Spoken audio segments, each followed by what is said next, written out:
work with CDT out of Kansas City. I specialize in Creo simulate products that includes Mechanica, Mechanism, and many others. But as of now, we're going to be talking about mechanism dynamics, and I'm assuming that people know how to create mechanisms, and then I'm going to try and show you some cool features that most people ignore in mechanisms. So Rosalinda, if you can run the little poll and we'll get started. Okay, here we go. I have a few questions for you.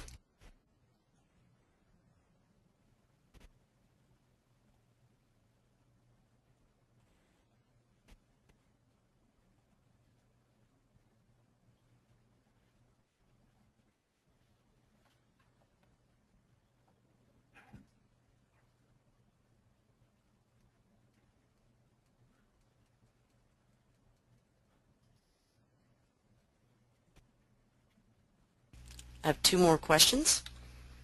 You have wildfire 2? Dang.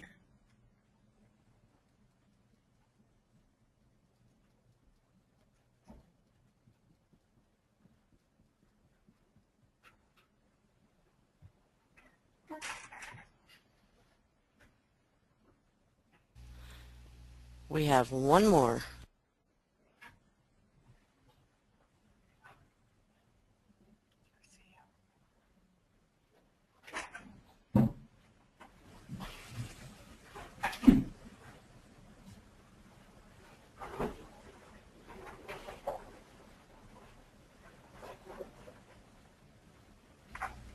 That'll do it.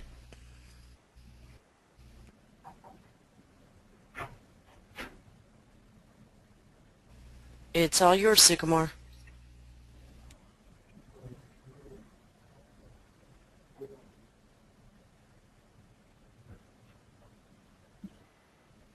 Is that Rosalinda?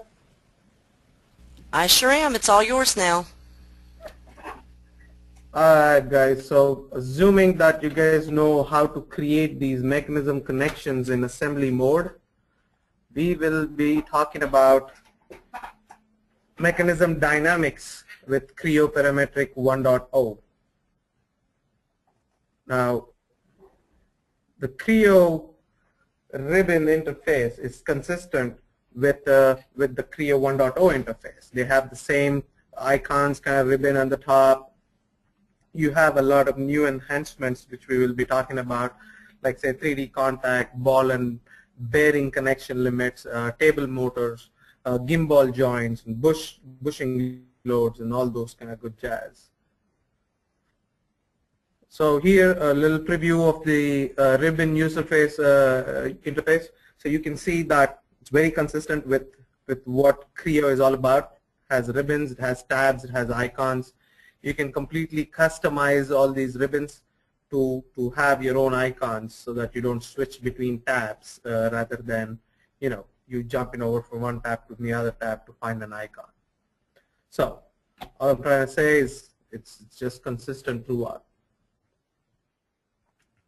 Now, this is one of my favorite enhancements. We're talking about closed cam snapshot constraint.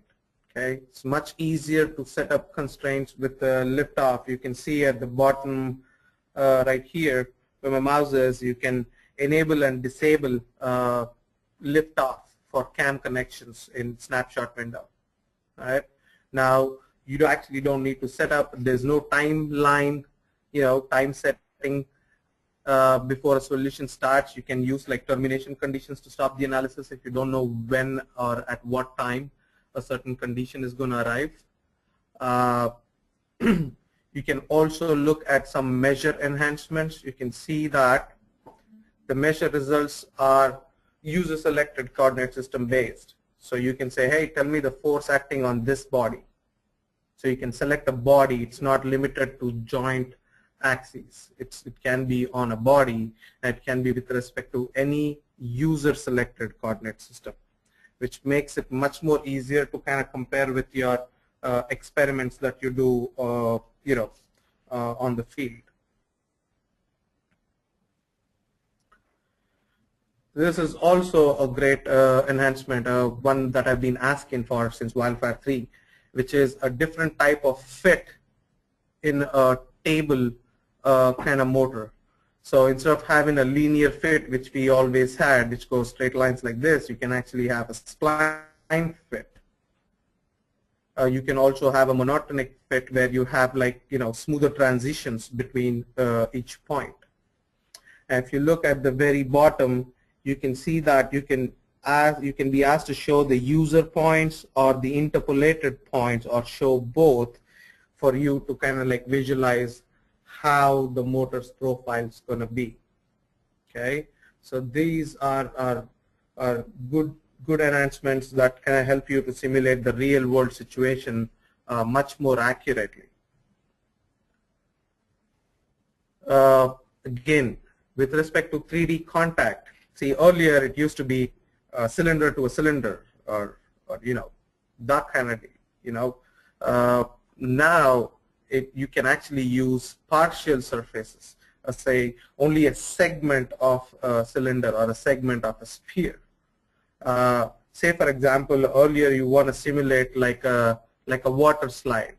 So you want to have a ball and you want to roll it along the water slide. Now that couldn't happen in a 3D contact. So now you can actually do that in the 3D contact, which kind of tells you, okay, when the ball rolls because of gravity, is it going to fall off or fly off because of excess speed? Do you need to bank your ride a little more? So you can do those kind of things with the 3D contact. Also, another thing is, if you look at the bottom, it says ball and bearing connection limits. So you actually get a cone angle to tell how much a ball joint can move, which really helps in limiting the range of a ball joint. You can also add a coefficient of restitution. You can also see that when you set these limits and when you drag, it will actually follow these limit rules within the drag deal.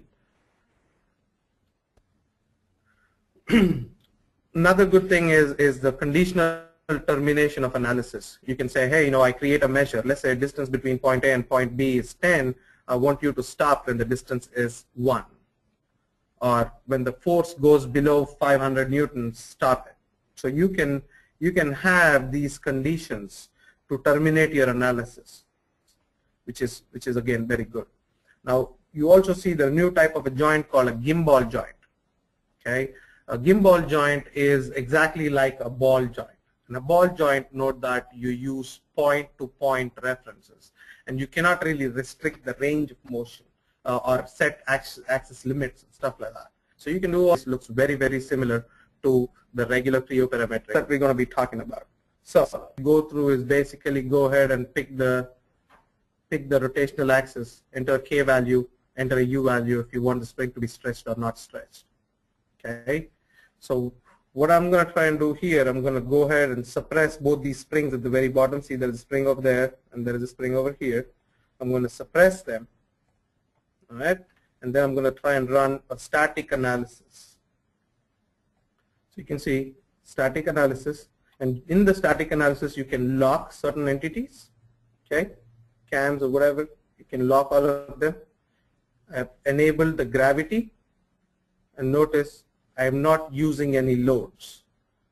Now gravity can be applied from here, the very top. You can see units, magnitude, and the direction of gravity. So what I'm going to try and do is I'm going to run this static analysis, and you can see that that's what happens.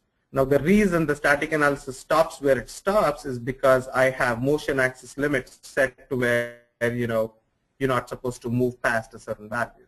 Okay, so that's the result of your static analysis. Now I'm going to also try and show you how to do the forces. So here's the force. I'm going to do an edit definition. You can see the force is defined by an expression. Okay, and the expression is conditional. There's something called crush separation. Now what is this crush separation? Is every model going to have crush separation? No. A crush separation is something that we created as a measure. So I'm going to try and show you the cross separation measure first, and then we'll talk about the forces. So if I go to measures, see right here, so I'm going to say, give it a name, whatever custom name we want. We say separation as a type. We select a point at the top, and we select the point at the bottom right here, and we say OK. So it's basically measuring the distance. Okay. So what I tell it here in the force deal is that, sorry, not this one. So I'm telling it right here is this force will act at a value of 600 when the crust separation, which is the distance between that point and this point, is between 32 and 50. The value of the force will be 300 when the distance between this point at the top and this point at the bottom is between 50 and 100. And it's 800 when the value is between 100 and 172. So here I'm using an equation to do that. So add an expression, edit that. See that? So I can say the value is 6,000. So cross separation is 100 to 200 or 200. So I can say equal to or greater than equal to. Okay, so that's how I added these values. All right, so let's get rid of that. You can look at the graph for it. Oops. Hey, what does it show you? Shows me that I'm working hard and I crashed the computer. Give me a second, it's going to come up. Did happen earlier, did now, usually happens in presentations, so I hope you guys used to this crashing deal. Nah, it's not really that bad. It's alright. So there we are. We were talking about crush deal. So you can see the expressions right here. So that's that force. There's a force that acting from the bottom, which is a reaction force of the can. So I'm going to say at time so and so, that's the magnitude. At time so and so, that's the magnitude. And you can see we were talking about different types of fits. Let me auto hide this. So I have show user points, show interpolated points, or show both. You want to see the magnitude or the derivative of it. Now you can also do a linear fit, a spline fit, or a monotonic fit. Right? So you can do either one. All these options right here in the box when you define a force. So once that's done, we can see that there is an initial condition right here. Initial condition is, hey, I want you to always start the analysis at this position, and then I can say I want to define an initial velocity to a point. I want to define a motion axis velocity to a point.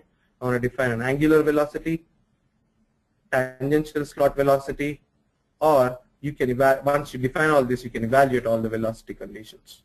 So you can do that too. So may also go ahead and see our springs are back there. We'll go ahead and run this analysis.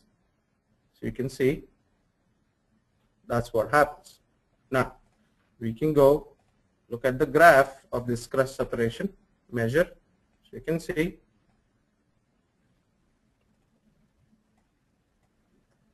how the initial separation values are on 172. It goes down to almost 30, stays there, and then it goes back up and stays stagnant. All right. Now all this is good. Like, what am I going to get out of it? Right? Now I need to know, hey, what kind of forces act on this particular part? So I want to send this analysis results into Mechanica.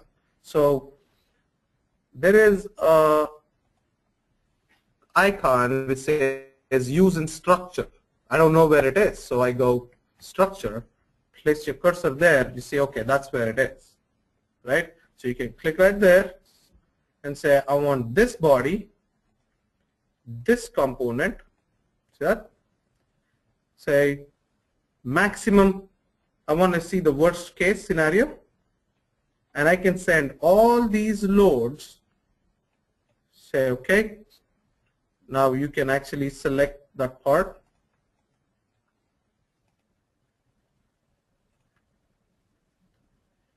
You can also go into Creo Simulate, and we can look for mechanism load. See that right there? And we can import all these loads. So you see all those loads are automatically applied to the part. We can add our constraints, material properties, all that good jazz, and run a static analysis or different types of FEA analysis that we might want to run. Okay, because this being a mechanism dynamics class, I'm going to stop myself from doing that. And I'm going to jump in to my next example. This was just to give you a broad level overview as to how you can use a combination of all these. Now I'm going to show you step by step different examples which show you how to create each of these, like say a spring or a motor or a force, and etc. If there are any questions, just type them up for Rosalinda. I'm going to try and save some time at the end of the presentation to go over these questions. So first things I'm going to talk about is mass property. So let's say we have this particular example, and if I do an edit definition, I want you to see it's a cylinder connection. That means it can slide and rotate. All right. Now I'm going to open this part up real quick. I want to go to the model mass properties. Notice there is no material assigned. I'm going to go ahead and pick steel. Okay. I'm assigning steel as a material property to that particular part. And let's get into mechanism. So note that here I have a spring already created, and I'll show you how I created the spring using a different example. So as of now, let's assume that there is a spring right here, and then I'm going to try and run a analysis. So here I have a dynamic analysis. Also notice that I've enabled gravity. There's your gravity. So when I run the analysis, notice that nothing happens. Why does nothing happen? You have to make sure that you go to this external loads and make sure the gravity is checked out. Even though you applied gravity as a load, if you don't have this button checked out, it's not going to use it. So I'm going to go ahead and say run, and you can see how that happens. Okay. Now I'm going to go ahead, open this part up, go to its property, change the material to say something lighter, which is nylon.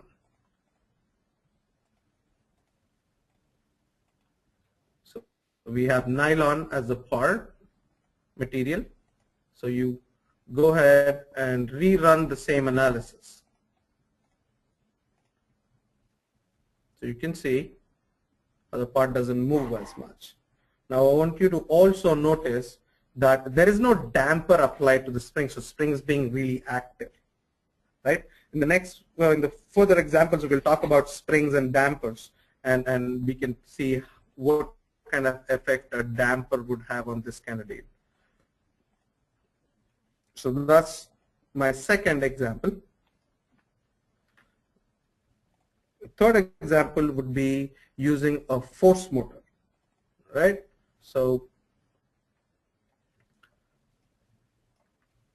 here's a little deal. So I'm going to go ahead and rotate it so that you can see how this works. All right. So a lot of people ask me, hey, I can do servo motor, but I can't do force motor. So here's the force motor example. So right here in the motors, we can right click, do an edit definition. So you want you to see that the motor connection axis is that. I'm using a ramp, which is A plus B times X, where X would be your time. So that's the variable. You can look at the graph and you can see how the motor velocity or your speed is going to increase. we can look at this definition. I'm using a slider connection axis. See this slider connection axis right here, because I want you to slide this way and say the force value in terms of different units right here, and then that is the magnitude of it. And then you can look at it in a graph, just look straight. So all we are trying to do is right click, new, pick an axis, say 10. You can use different types of profiles that you might want to use. So you can see different profiles are available for you to mess with and change it.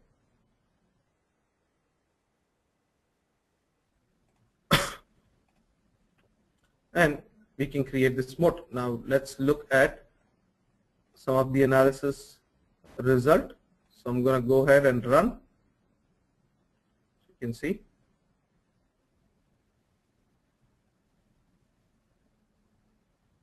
Now another thing about this is that you can go here and you can say, you know what, the whole analysis for 11 seconds, I want motor number 1 to start after 2 seconds and then rerun the analysis. So you see motor number 1 is not started. Now motor number 1 starts after 2 seconds. So you can set when you want it to start and when you want it to end, and that would be a force motor. Okay. All right. The next thing we're going to talk about is springs. So I'm going to open a spring example.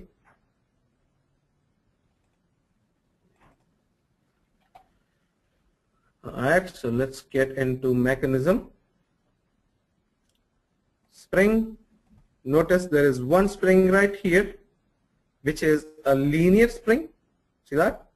We use, see that? That shows it's a linear extension. Now also look at the 2 points that we pick as a reference. Hopefully I have points displayed right there. We pick 2 points.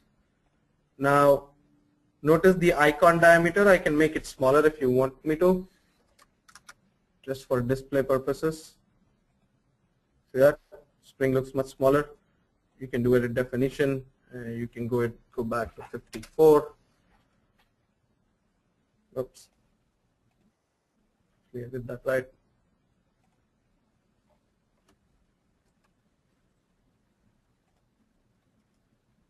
That's really small. You want to do 50. There you go. So you can adjust that display. It doesn't like change anything. Now note that the K value, spring stiffness, is 900. The current value is 140. And the U value, that means the unstretched length of the spring, is 142. That means the spring's not compressed or pulled up. So that's one. Want you to also see there's a torsional spring. For a torsional spring, we use the rotation axis. See that? That's the reference that I'm using. I'm telling them that K value is 200, current is 0, U value is 180. That means it's actually twisted to 180 degrees, as that means it's stretched. So when you go ahead and run this analysis, you can see how that rotates as well as goes up and down. Okay, so that's like a torsional spring and a extensional spring example. So let's also look at dampers. Dampers is also something that people don't use as much, and it's pretty cool. It's very easy to use too. So we know we have these two springs in the same example. Now I have a damper. See, I have a damper for the extensional spring and I have a damper for a rotational spring. Not necessarily that I have both, but I just have it as an example. So let's look at this. Notice it's a rotational damper. That's the connection axis, and C value. So note that the equation that it's trying to solve is mx double dot plus cx dot plus kx plus d equal to 0, where m is mass, x double dot is the double derivative of displacement, so it's acceleration. C x dot is a damping coefficient times a single derivative of displacement, which is velocity, and kx is stiffness times x, which is displacement, and d is a constant. So that's where the C is going to be used to do that. So you have rotational damper, and then you also have an extensional damper. You can see we use the translation axis right here, translational axis, as a reference for C. So you can see when you run this analysis, you can see that's where it stops, because the damper takes care of all the other motions. So you can use a combination of spring and damper to actually simulate more realistic situations. Next thing that I'm going to talk to you about is friction. So let's say, how do we use friction to kind of go ahead and, you know, solve some of the problems. In friction, there is also some parameters that I want to cover with you guys. So let's look at friction, and the parameter that I want to cover with is something called restitution. E represents restitution. It is the ratio of velocities of the two bodies before and after the collision.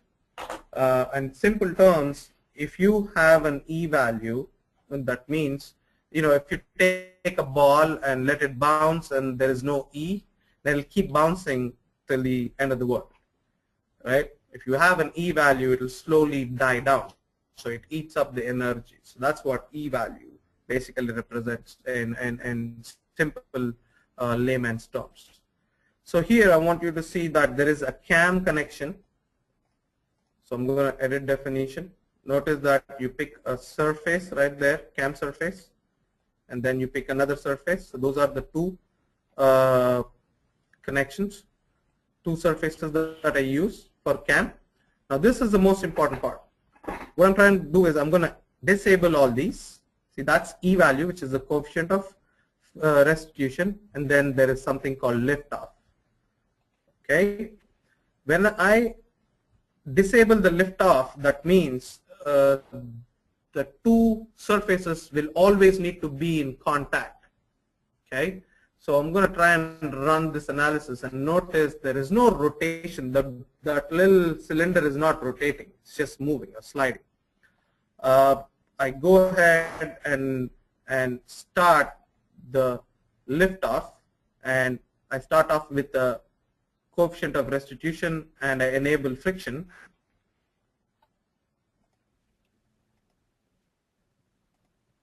You can see how you're enabling the liftoff, though the connection need not be constant. You can see it's sliding too. So I'm going to just run a playback on this one real quick for you to see.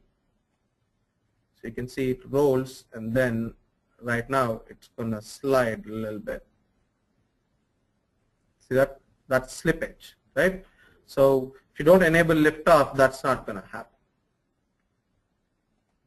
Now, similarly, we can go ahead, play with the parameters, and say coefficient of restitution is 0.5, friction is 0.5 and 0.3. See, notice that static friction needs to be always greater than the kinematic friction.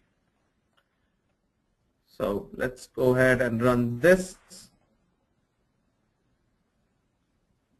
You can see that because the coefficient of restitution has increased, it dies down fast. It doesn't make many circles.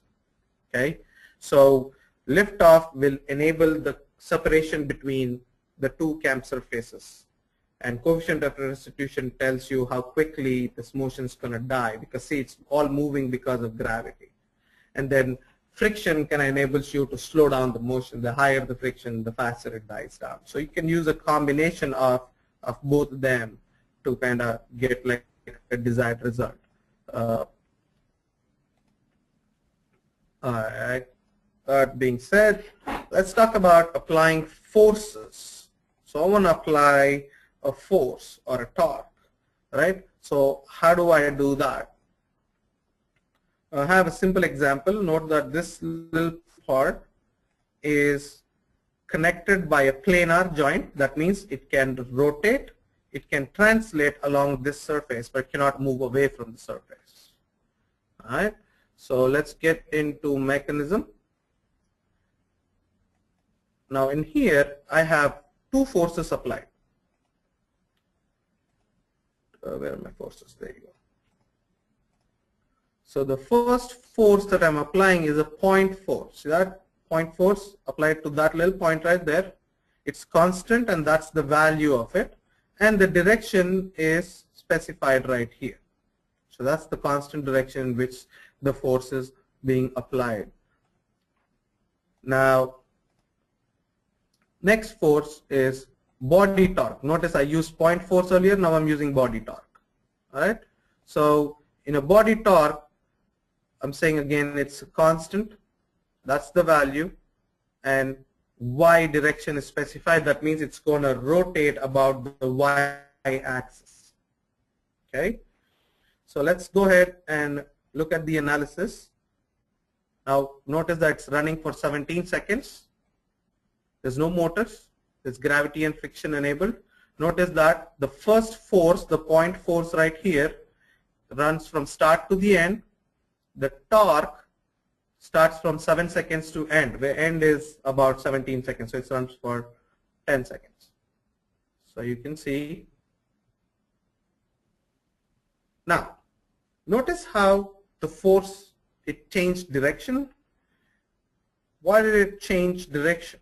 We didn't ask it to change the direction. So you can see how it's moving one way, see that way. So it should actually end up here. But notice it's hitting it there and then it goes straight. Now what happens here is that if you look at the assembly connection, you have a translation axis limit which says it goes from -28 to +28, which is this surface. So that means the connection is not letting it go past it. Now it's here. In that direction is where the force is acting, so it's pushed in that way. If you don't have this limit, it'll just go up. Okay? So the reason it's kind of hitting it here and then going straight is because of this limit which is set. It cannot go more than 28 inches from this plane. And that's what makes it kind of go this way. So you see it goes here, it hits it, and it cannot go past it, so it's being pushed over there. All right? So that's how you would apply a force and torque deal. Now, all this is dynamic analysis, right? Now, there are two other types of analysis that I wanted to talk about. There is a static analysis, and then there is a force balance analysis. Now, a static analysis tells you what is the static equilibrium position of your mechanism. A force balance analysis tells you what kind of force is required to hold the mechanism in place or keep it motionless. So let's look at these two different example types, and after that I have one more which talks about redundancies, which are pretty much ignored most of the time. So let's talk about those three and then we'll jump into questions. So let's look at static analysis. Like I said, I have prepared for a bunch of different things that I wanted to show, as you can see from these folders, but you know, I don't think 1 hour is enough for that. So I have a little link right here, link mechanism. All right. Now note that I'm applying a force of 50,000, right? That's the force. And then I'm trying to run a static analysis. So in a static analysis, notice I have disable connection. So I have those options right here that I was going to talk to you guys about. So let's say I didn't do nothing with it, right? I'm just running a static analysis. So when you run that, you see that's where your analysis stops, because this force is stopping it from going all the way down. Okay. Now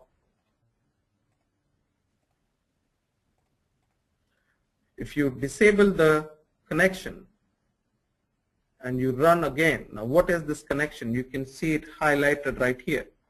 So what I'm trying to say is, you know what, this is no longer connected. What happens? So let's say it starts from there, and you can see when the connection is disabled. I'm going to rerun this. So you can see that's disabled, so it comes down. All right. So that's there. Now let's also go ahead and add our force torque load and rerun the analysis. So you can see, because the force is holding it, see that? The force is holding it up. Now if I don't disable the connection and run it, that's what's going to happen. So you can see different situations where it attains static equilibrium differently. So you can say, hey, you know what, these two are not connected. Let's run that. That's what's going to happen. That's because of the force. All right. Now if you get rid of the force and run it, that's what's going to happen. Okay. So that static analysis tells you static equilibrium positions. It's very important that we kind of like take care of this issue, because if the part's not in static equilibrium, and let's say, you know, I'm just giving a hypothetical situation. If you transport this part or this big assembly or a machine, it's not in static equilibrium because of the vibrations on the road or the vibrations induced by the truck that's carrying it, that could result in resonance also. So then your whole assembly starts vibrating much more violently than what it's supposed to. So it's kind of important that we run these static analyses to kind of find out what the static equilibrium position of our mechanism is. Now, that's static. Let's go ahead and do force balance. A force balance analysis is an exact opposite of static analysis. It basically tells me how much force do I need to apply to keep this mechanism in position. Okay, so let's go ahead, get into mechanism. You see there is the force acting on this little part, right? It's at 3.45, so something's pushing it down. Notice that there is a spring right here. Okay, so the spring that's pushing this ball, it's connected to this particular nut, right? This is pushing this ball. Notice the K value of the spring. Notice the current position is 116, but the unstretched length is 152. That means the spring is compressed and it's pushing it that side. Okay.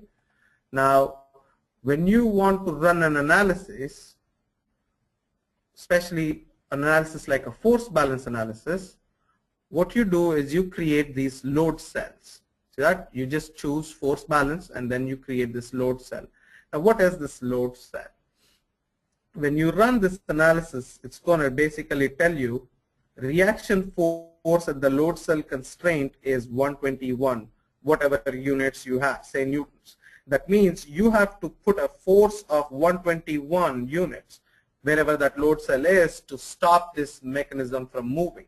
So let's see how I created this load cell. So I go right here, say load cell, you have to select a point, then you got to select the body, say the load cell direction. See, this is the Y direction, so it's not acting in X. In Y it is 1 and Z it is 0. So you can see that's where the load cell is. So when you run, it's going to tell you how much reaction force is needed in the Y direction. Now, you can also go say new load cell, same point, same body, but I want to know the reaction force in X direction. So X is 0, Y, X is 1, Y is 0, Z is 0. And then I rerun it. And notice the value that I get is nothing, because there is nothing acting in that particular direction. So depending on different load cell in different directions, you can tell the force. So now I can say I need to push this ball inside here by 121 newtons so that this doesn't move. Now, where is this really helpful? Say, for example, you have shock absorbers, right? Now, I'm going to go through a bump, and I don't want the shock absorber to move. So I fix the location. I create a load cell at the piston top.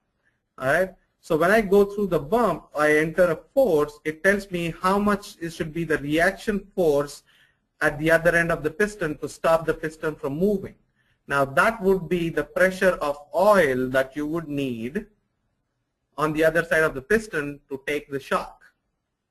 So that's where a lot of people use this to kind of like figure out what kind of pressures are acting within a hydraulic cylinder kind of system, so that they know what kind of oil pressure they need to withstand a certain force.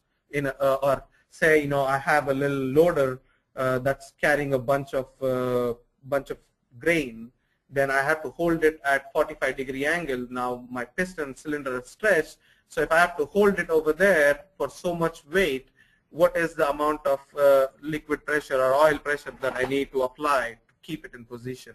And those kind of things are generally done using the force balance analysis. Okay, so typically you create a load cell so that it tells you at what point you need to apply what kind of a load to stop this mechanism from moving. So the last example that I have for today is redundancies. I want you to see this simple door example. Okay. Now notice that there are two locations. See this? Two locations. Now you would create a pin joint right there. See, pin joint. Okay. Say we use the pin joint to create this. Now that should be good enough because this is the software. Mathematically, that's good enough. In real life, you might need a hinge or a cylinder at the top too. See what I'm saying? Even at the top. But notice this constraint is disabled. Why am I doing this? What is the point over here? The point is, by using a pin connection, this component is connected to this particular component. Okay? And that will allow this degree of motion like that. Okay? You don't need to again add another constraint which will restrict or enable the same degree of freedom again. There are 6 degrees of freedom, 3 translations, 3 rotations. So by adding this hinge cylinder, I am unnecessarily restricting the same degree of freedom and enabling the same degree of freedom. Okay, so as of now, I'm going to disable this. So just imagine that I only have a pin connection. Now I get into mechanism. All right. Now I run an analysis. That open and close. And now I look at the measures. See that there is degree of freedom and redundancy. So there is 0 degree of freedom because of the force acting and the spring over here. There is no degree of freedom. It's completely shut down, closed. Now, what I do is I go here and I take out the force, say, or take out the spring. So let's suppress the spring. So there is no spring. And when I run the analysis, I also get rid of the force. So there's no force, nothing. So I run the analysis and then I look at the measure value. Okay, so look at this. It says it has 1 degree of freedom. Because there's nothing stopping it from moving, it says it has 1 degree of freedom, which is 1 rotation, and there is no redundancies. That means there is no other connection kind of repeating the same thing, right, making it redundant. Let's go back again, and right now I'm going to go ahead and enable this. This is the common mistake top and at the bottom. So we go ahead and enable it. All right. So now notice it has 2 connections, which makes it do the same thing. So now I go into mechanism, and I'm going to try and run that analysis again. See that? No motors, no external loads. I just go ahead and run it. Stays where it is. notice that in our measures we can see there is 1 degree of freedom, but there are 4 redundancies. See that? Now, what is this redundancy? Degree of freedom is calculated by, say, 6 times, because there are 6 degrees of freedom, 6 times the number of bodies. Here there is only 1 body, minus number of connections times degrees of freedom per connection. So number of connection is 2, degree of freedom, total degree of freedom, you calculate that and you can see there is 1 degree of freedom that is there available. But here the problem is there are 2 connections doing the same job, which makes redundancies, and that's why you have 4 degrees of freedom which are redundant here. Okay, so this will kind of give you problems in terms of your results at connection joint analysis, joint axis connection results could be wrong. I cannot trust them because my system has redundancies. So you have to make sure that your system doesn't have redundancies. So how would you kind of create these measures? Because these are not created by default. You would say new, you can give it whatever name you want, and you go here and say, you see one is for degree of freedom and the other one is redundancies. Okay, so you can say that, and there you have it, shows you the redundancies. All right, so that's what I had for today, and it is 12:50, so we got about, and also I want to cover all these things without skipping. Like you guys could see, we pretty much have all of these that I wanted to go over, but time constraints, I just picked the most commonly not used capabilities. So Rosalinda, how do I unmute everybody for questions, and do we have any? It says RTS going. That was from earlier. Okay. So are there any questions, or do I get to have my lunch?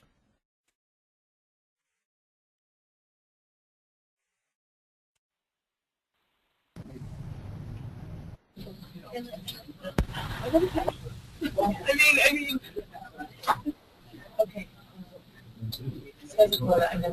Everyone's unmuted now.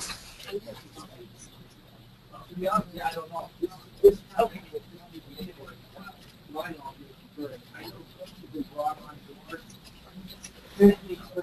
I guess there are no questions.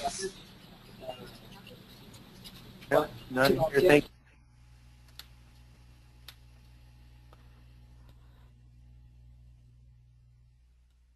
Okay, I guess that'll do it, Sukumar. This recording up on our YouTube page as well.